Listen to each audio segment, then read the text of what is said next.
Chapter 7. A Change of Heart. Life had been good for Gaston while the prince was away, spending most of his time on his singular mission, hunting down and killing the beasts of Gévaudan. And if he could end his evenings with the fine men of the village, all the better. Gaston spent most evenings after a long day of hunting in Old Man Higgins' tavern in the village. Every night he'd be greeted by the same friendly faces, all of them eager to hear about his exploits and happy to buy him a beer. On this particular evening, Gaston kicked open the doors and strutted into the tavern, his boots covered in mud and his hunting clothes splattered with blood. He had an enormous elk slung over his shoulder, and he slammed it down onto the floor with a loud thud. Everyone looked up from their beers and conversations and cheered to see him. "Gaston! Another beast to stuff and mount on your wall, Higgins," Gaston announced, flashing his perfect white teeth. "No need for applause, men. I'm only doing my job. I am the royal huntsman, after all." He let out a booming laugh. And it wasn't a lie. He spent most of his time hunting the woods, and would on occasion arrange a royal hunt when the king was in residence. But as far as the other duties his father performed when he was alive, Gaston left that to the other members of the outdoor staff. No one complained, not even Cogsworth, and Gaston was happy. For the first time he felt he had a purpose. His own purpose, not dictated by someone else. "Gaston, you did it again," said Mr. Higgins. "Another trophy. We're running out of room, Gaston. I might have to build a larger tavern." Everyone laughed. The tavern was filled with the usual suspects. Most men who lived and worked in the village stopped by Mr. Higgins' establishment for a drink and a chat before heading home for the evening.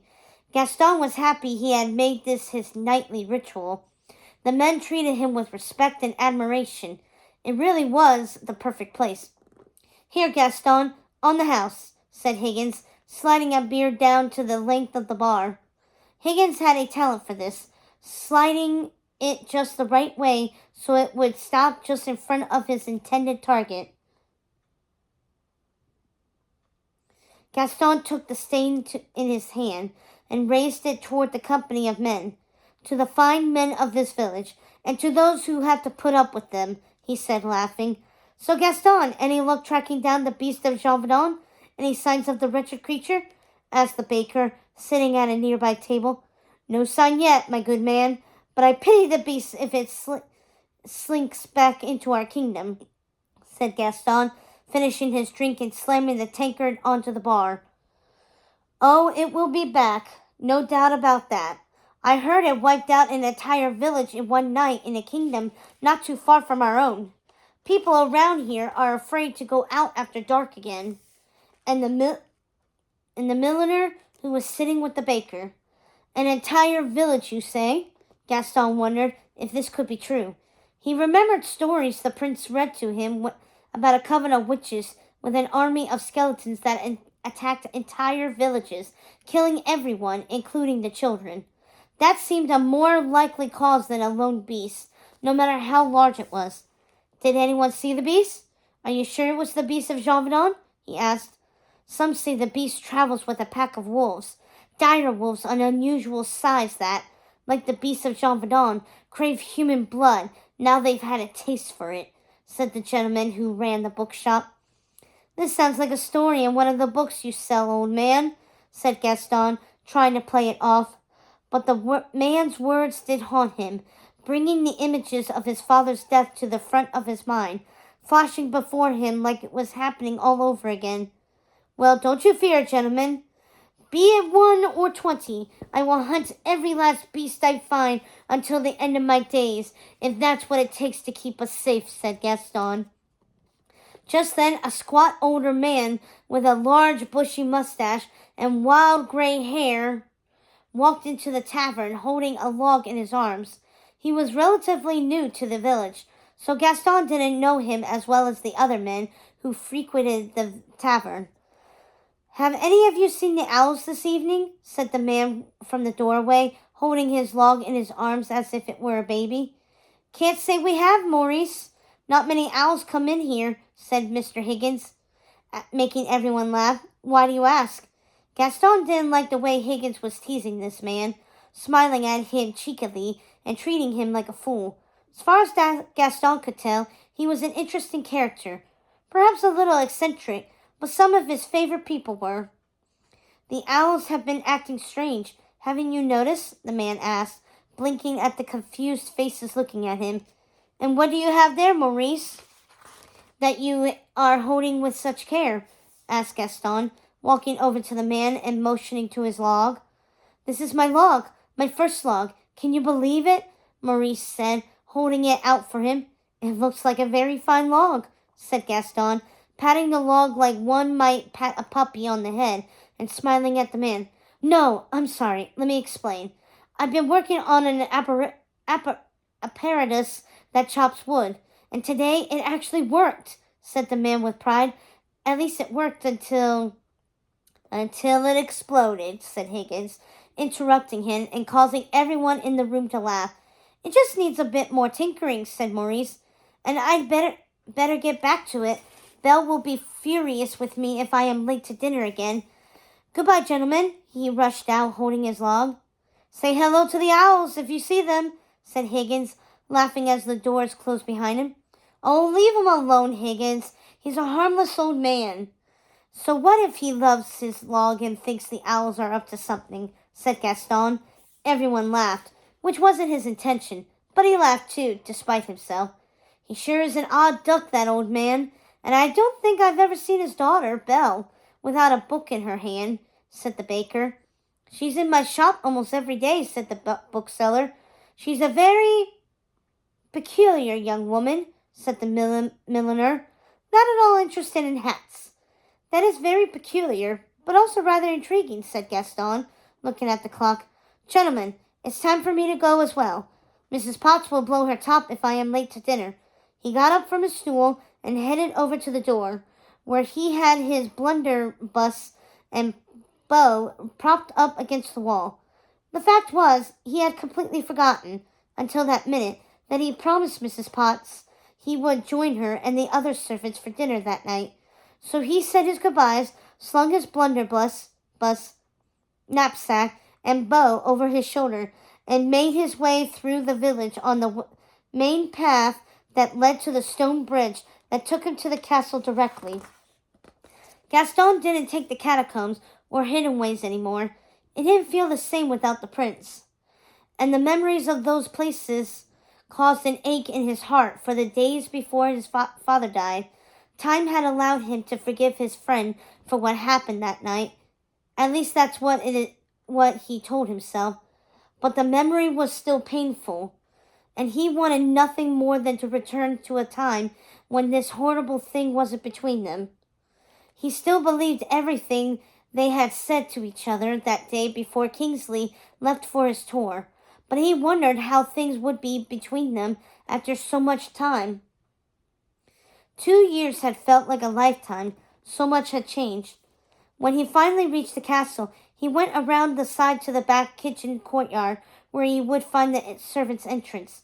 He had fond memories of that courtyard, visiting with servants while they were on the breaks and sometimes playing with the prince's dog Sultan. He remembered the first night he and his father had joined the other servants for dinner after so many years of taking their meals alone in their little cottage. He remembered feeling like this life had changed that night, seeing his father happy again, laughing and having fun with his friends. They had been so isolated before that night, and he felt as if there was nothing but joy to look forward to in those days, and he wondered if he was doing the same thing his father had done so many years before. Hunting the woods, checking in on his estate on the other side of the kingdom, and spending leisure time in the village. It wasn't as if he didn't visit his old friends at the castle.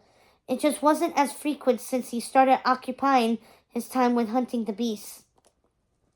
He could hear laughter coming through the open windows of the servants' hall, and it made him smile. How he wished his papa were with him now. How proud he would be to know Gaston had become such a skilled hunter. There were so many things he wished they could have done together. So many things he wanted to say, and now none would come to pass. Gaston knew visiting the castle would bring up these memories and make him feel alone in the world, without his father there. They always did. But he wasn't alone. Not truly. He had Mr. and Mrs. Potts, and even Lumiere, and some of the others who were family to now. And he hoped they were proud of the family man he was becoming, just as he hoped his father would. He loved them all, really, and it cost him nothing to admit it. He looked down at his boots, remembering they were covered in mud from hunting that day, and kicked them off on the stoop before walking in. He quickly tucked his blunderbuss, bow, and quiver away in the corner of the entryway. He didn't want to chance Mrs. Potts's wrath for tracking mud inside like he was a little boy again, but when he went inside, it seemed she still had reason to be cross with him. She was standing there waiting for him. He supposed she had been keeping a lookout for him because he was running late, and there she was with a cross expression on her face. "And what do you call this? Coming in late, covered in mud and blood, out hunting again? Well, I hope you brought a change of clothes," she said, shaking her head. "I did. Here in my knapsack." He wished he could have just slipped in unnoticed and changed before dinner, but leave it to Mrs. Potts to be waiting for him. "I won't be a moment," he said, ducking into the washroom. He did look a fright. He really should have gone to the cottage before heading over to the castle, but he was already late as it was. He didn't like spending time at the cottage, but didn't feel like he could ask for other lodgings to stay in while he was visiting the castle, since he hadn't taken on all of his father's old duties aside from arranging the infrequent royal hunt for the king. He preferred to spend most of his time at his own estate, which was a fair bit of distance from the castle. At least he had thought to bring something decent to change into. When he returned, he was all smartened up. Mrs. Potts gave him one of her indulgent smiles and a kiss on the cheek, so he assumed she approved of his new outfit. "Now that's much better. Handsome as ever," she was said, holding her youngest chip on her hip. He was almost getting too big to hold now. He was a chubby little fellow, with big round cheeks and a happy grin. Gaston had lost track of how many children she and Mr. Potts had now. "Kiss your Uncle Gaston good night, Chip. All your brothers and sisters are already in bed, and you should be too," she said, putting him down. Gaston leaned over and let the boy kiss him on the cheek, then watched him totter away, which made him laugh. To him, toddlers always seemed to walk like men who spent too much time in the tavern. "I'm sorry I'm late, Mrs. Potts," said Gaston, now kissing her on the cheek. "I lost track of time." "In the tavern, no doubt. After a day of hunting, it seemed that this is all you ever do these days. And look at you, getting so large. I don't think the prince will recognize you when he gets home," she said, taking him by the hand and leading him to the kitchen. "Will he be back soon, then?" he asked, ashamed to admit all the news he received about the prince was from the letters Mrs. Potts had read to him. "He will. Very soon, I think. He told me to let you know. We're going to have a big celebration to welcome him and to announce his engagement," she said with a weak smile. She knew he was hearing this news for the first time and was probably worried how he would take it. This was one of those moments Gaston wished he had tried harder to learn to read, so that he and the prince could exchange their own letters. There had been nothing stopping him from after his father passed, and by that time Gaston felt it was too late. He just didn't have it in him. After his father died, he was too depressed to concentrate on anything, really, and he felt ashamed to ask someone to teach him. And no matter how hard he tried when he attempted to learn on his own, he just couldn't grasp it. He had thought about asking Mrs. Potts to help him. He knew she would be kind about it, but the idea of asking even her filled him with anxiety. Instead, he focused on the thing he did best, hunting. "Come in, Gaston. I will give you all the news. The prince is very eager that I should tell you everything," she said, leading him into the servants' hall, where everyone was already seated, and dinner was just being put on the table. Luckily for you, dinner is late tonight, she added as Gaston pulled out her chair for her. I'm sorry if I kept you all waiting, Gaston said, taking his seat. No, not at all, said Lumiere. We all just sat down, and we are so pleased you are here with us. The usual senior household staff, Mr. Cogsworth, Plumet, Chef Bouge, Francis, the first footman, a handful of others, and Mrs. Potts and Lumiere, of course, were there. It seemed like a jolly party, and Gaston was happy to join them. The staff were in a buzz over the impending arrival of the prince and news of his engagement. They seemed to talk of nothing else. Even the kitchen maids were chatting about it as they finished laying out the dinner. Everyone at the table was to be in high spirits, twittering about the upcoming events as well as everything that needed to be done to help the king and queen make their arrangements for a sea voyage to a distant land shortly after the prince returned home. Gaston thought it was interesting the king and queen had spent so much more time at the castle while the prince was away, and even more interesting that they should plan another long trip away now that he was coming home. He wondered if there was something more to it than other absences. So, Mrs. Potts, tell us about this beguiling young woman, Circe, whom the prince plans to marry. Is she a princess? By all accounts, she seems enchanting, gushed Lumiere as he poured himself and Plumet each a glass of wine. Yes, Mrs. Potts, do tell us about her. I wonder if she is as beautiful as everyone says. How did she and the prince meet? Asked Plumet, giving Lumiere a kiss on the cheek as a thank you for refilling her glass. Gaston loved watching the two of them. He always had. When he was young, he just found them amusing, and he still did. But now he loved the way they doted on each other. Lumiere treated Plumet like a queen, always telling her she was beautiful, giving her sly kisses, and making sure she wanted for nothing.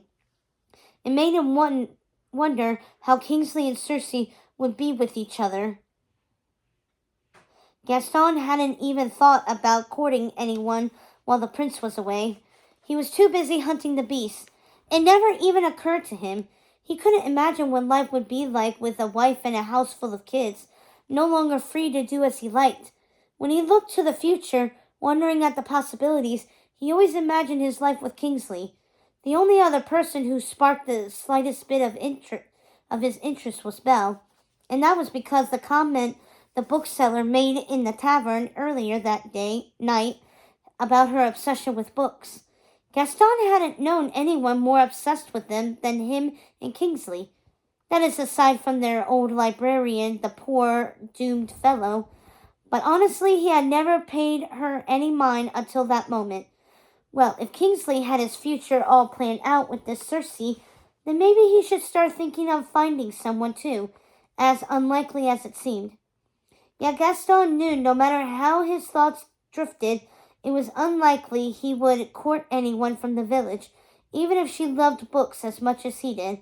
It just wasn't a future he could truly embrace. Circe is not a princess as far as I know, but she is a descendant of the old king, said Mrs. Potts with excitement. Gaston was pretending not to be interested in hearing about this woman his friend planned to marry, but Mrs. Potts knew him well and knew he'd be keenly interested to hear what type of person she was. So she's related to King White, Snow White's father? Chef Bouge seemed impressed. That is rather magnificent, don't you think? She is from one of the oldest families in the land. Gaston knew a bit about Snow White's family. He and the prince had learned about them in a book they found in the library. It was a history of the many kingdoms, called the Book of Fairy Tales. Chef Bouge was right. Circe was related to one of the oldest families in the many kingdoms, but the family's story was mired in witchcraft and curses. Then again, almost every family in the many kingdoms seemed to have some sordid tale or another involving witches, evil stepmothers, or the like, so he couldn't fault them for that, and it's not as if strange and horrible things didn't happen in their own kingdom. They were plagued by the beast of Gévaudan, for instance. He wondered what Circe would think of that. Or was the land she came from even more dangerous? This Circe woman wasn't mentioned in Snow White's story, so he didn't know anything about her. But if he recalled correctly, it did mention cousins of the king who were of an ill-favored nature, and he wondered if Circe was really related to that side of the family. Indeed, they are cousins, I believe, Mrs. Potts said, spooning some potatoes with cream, cheese, and chives onto her plate and passing the dish to Gaston, who started piling his plate high with potatoes absent-mindedly as he recalled the story of Snow White and the old Queen Grimhilda. "Oi, leave some for us," said Francis playfully. He was a newly promoted footman Gaston didn't know well, but Gaston had just been piling a mountain of potatoes on his plate, and he didn't blame the footman for calling him out for it while he was daydreaming about King White's rather strange cousins. "Sorry," said Gaston, passing the bowl to him with an apologetic smile, realizing there were now more potatoes on his plate than there were in the serving dish. "It is no wonder you have such an appetite. You have grown so large, Gaston. Look at your enormous arms," said Plumette, with a twittering and lilting laugh. It was true. Gaston ate more than ever. He spent most of his time outdoors, hiking and stalking, chopping wood, and building camps for when he would spend days in the woods hunting, and by the time he finally stopped for the day, he was ravenous. And it seemed he was just getting larger by the day. His father had been like that, a large, powerfully built man. Gaston had always thought he would be slight like the prince, until one day he looked in the mirror and saw the spitting image of his father staring back at him. "Come now, Plumette, we don't want Lumiere getting jealous, do we?" Chef Bouge said playfully, making Lumiere laugh. They were all in high spirits that night except for Gaston, who was brooding over the prince's return. "Not that Lumiere here has reason to be jealous.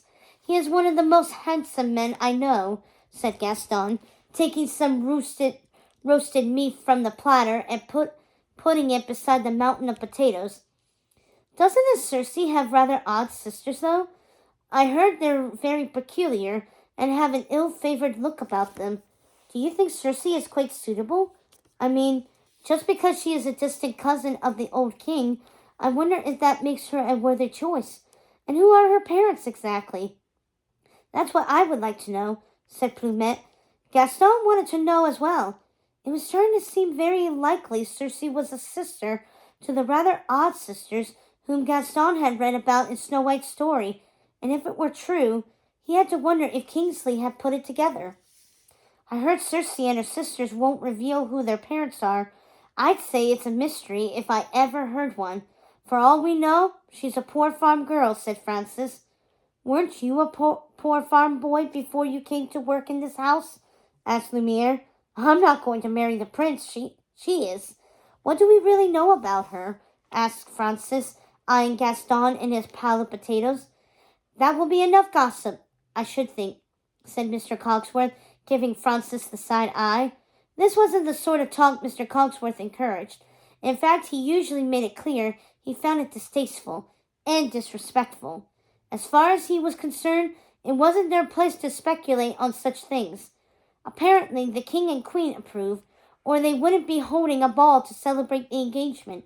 And Mr. Cogsworth is right. That's enough of that talk. We have plenty to do before the prince arrives. We have a ball to arrange, and don't forget, the king and queen are making their departure shortly after," said Mrs. Potts. "I am sure Gaston will be happy when the prince is finally home. Won't you, Gaston?" said Francis with a cheeky smile. "I am looking forward to seeing him." But Gaston wondered if that was true. He did miss his friend, but he also liked the freedom he had while Kingsley had been away. And he wondered what it would be like now that his friend, the prince, was going to be married. He'd imagined he would have more time with Kingsley before he got married. The idea of adjusting to having him back at the same time as getting to know Cersei felt daunting. But he supposed if he and Cersei didn't like each other, he could always keep going on as he had been the past couple years, hunting in the woods and spending time at his estate on the other side of the village. Then again, the prince could insist Gaston spent more time at the castle, and he would feel obliged to. So he could only hope he liked this woman as much as his friends seemed to. I hear you are making a name for yourself in the village, Gaston. No one speaks of anything else. You're quite a celebrity, being the prince's best friend, said Chef Bouge. I think it's because he's become such a respected huntsman, said Mrs. Potts, shooting Chef Bouge a sharp look. Too right. I hear there isn't a trophy on old man Higgins' wall Gaston didn't bring in himself, said Mr. Cogsworth, surprising everyone at the table with his praise for Gaston.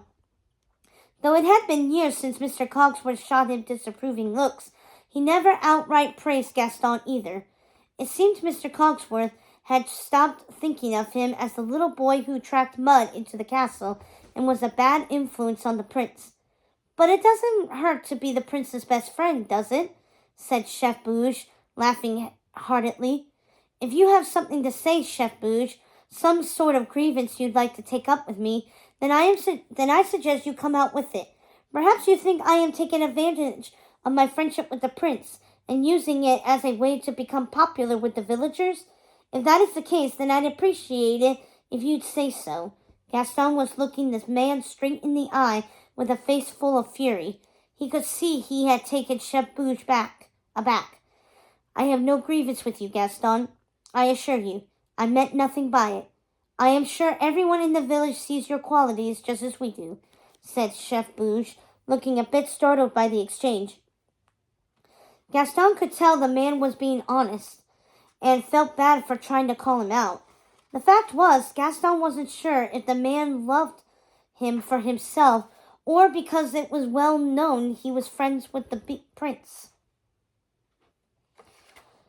He had done his best to play his friendship with the prince down, but everyone knew Gaston grew up in the castle and had been given lands and an estate of his own. But he hoped the reason he was so well loved and respected was because he was committed to hunting down and killing the beasts of Jean Vidon, and because he had sworn he would never let the village live in fear again. He would be mortified if they only loved him because the prince was his greatest friend. When he started spending more time in the village after Kingsley left for his tour and got to know the people who lived and worked there, really listening to their stories, he realized the people of the village were terrified. They were horrified by the tales of the beast of Jean Vidon, what it had done in their own countryside, and how it was now ravaging other nearby kingdoms. They were fearful it would return to hunt their lands again. So Gaston promised them he would protect them and put an end to the beast if it was the last thing he did. And more importantly, he promised himself he would do everything in his power to make them feel safe. He would track and hunt down the beast no matter how long it took, and it had been an exhausting effort.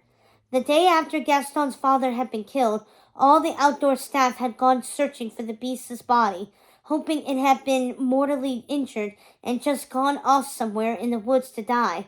But they found nothing, and even though there hadn't been a sighting of the beast in their land since his father died, Gaston knew in his heart the beast would return, and when it did, he would be ready.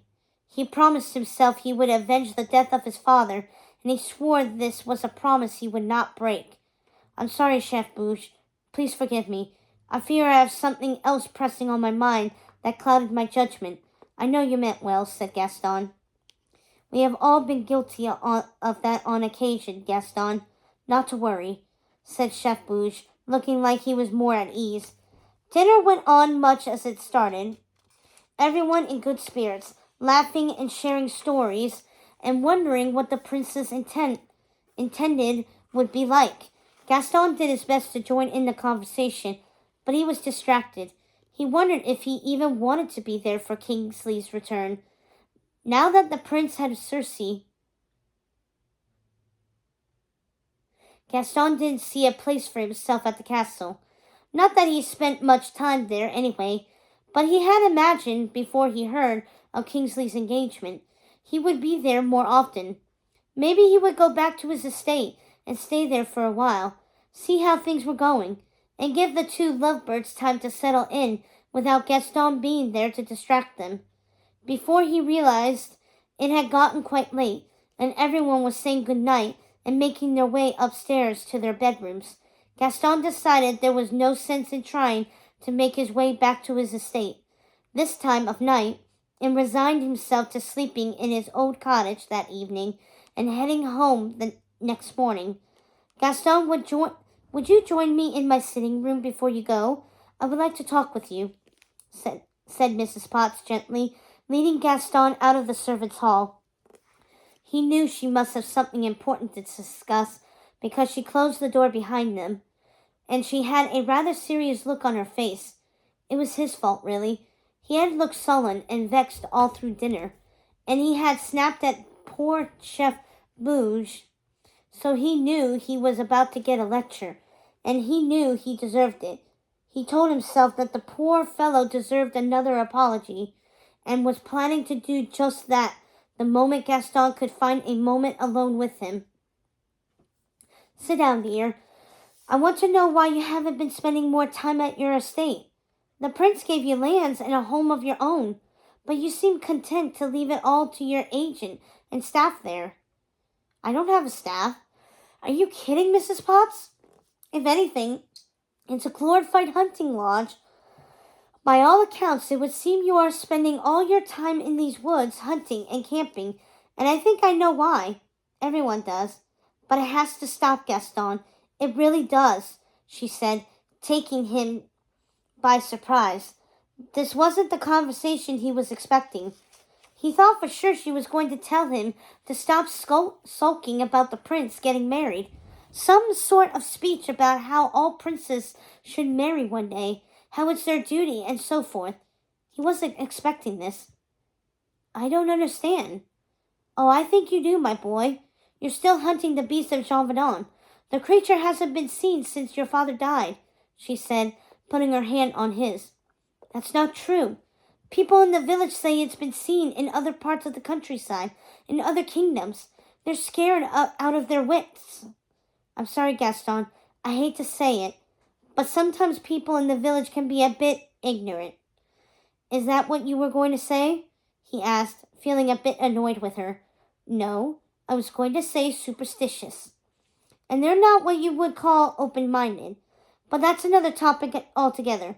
I'm just saying maybe stories of the beast of Jean Vedon, terrifying villagers in other kingdoms far from here, are a way to fill their evenings by the fire and nothing more. It has been years since it's come to our lands, and maybe you and your father did manage to kill it, she said. But isn't that exactly what you thought the first time? Didn't you all think my father killed it years before it came back and took his life? Who is it to say it won't come back again? And shouldn't I be ready when it does? The people of the village are counting on me. They look to me for protection. I won't let them down. I won't break my promise. Not to them. I feel like I am talking to your father. You look so much like him, Gaston, especially now that you're older. I saw your father obsessed over the beast of Jean Vedon in the same way after what? Gaston, your father never told you how your mother died? I thought you knew that. Isn't that what you were keeping from me? What you all have been keeping from me? I was never sure how much you knew, Gaston, but it's time you knew everything. Your father hunted the beast for years after your mother died, after it slaughtered her. It was his obsession, and in the end, it destroyed him too. It was horrible when your mother was killed, my boy. It was too ghastly, too heartbreaking. Of course, your papa didn't tell any of it, and now I feel like I am breaking his confidence. He's gone, Mrs. Potts. I don't think he will mind. But why wait until now to tell me? Why after so many years? They weren't my secrets to tell. They were your father's and the Queen's. She wiped the tears that were sliding down her cheeks with her delicately embroidered handkerchief and began wringing it in her hands. "I've spoken with the Queen, and she agrees it's time you learnt the entire story. But you have to promise me, Gaston. Promise me you won't let this come between you and the prince." "What does Kingsley have to do with this? He wasn't even born when Mama died." "Well, that's just it," Mrs. Potts began. "She died the night the prince was born."